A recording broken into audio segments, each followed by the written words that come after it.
satu menteri di periode kemarin yang mendampingin Apple untuk bertemu Presiden Prabowo, betul nggak Pak?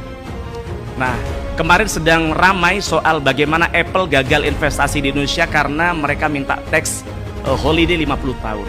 Yang kemudian setelah ramai itu, ternyata kemudian Apple menanggapinya dengan akan memberikan 10 juta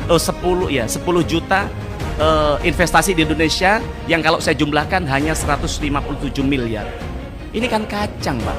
Kita ini bukan monyet yang harus dapat investasi sekecil itu begitu. Kalau memang main-main seperti itu sudah batalkan saja itu, Pak.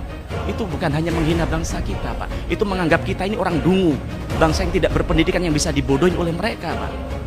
Nah, maka harapan kami Pak Menteri, koperasi di sini kita minta bukan hanya bergerak di sektor pertanian, peternakan, dan simpan meminjam, tapi bagaimana kita bisa berdikari di soal teknologi, Pak.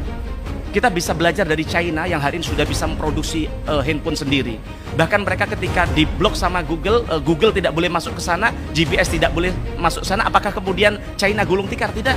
Sekarang mereka bisa menciptakan aplikasi sendiri, bisa punya Google sendiri di negaranya.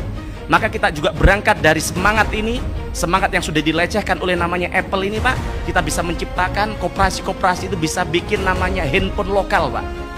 Apakah tidak bisa? Bisa saja, Pak. Kalau negara kita punya ambil peran memblok bagaimana handphone dari luar negeri tidak boleh lagi masuk ke Indonesia. Karena Presiden Prabowo kita lihat punya semangat untuk bagaimana melokalisasi. Wong kendaraan saja bisa, maung saja bisa, masa handphone aja kita tidak bisa, kan begitu, Pak. Nah, harapan kami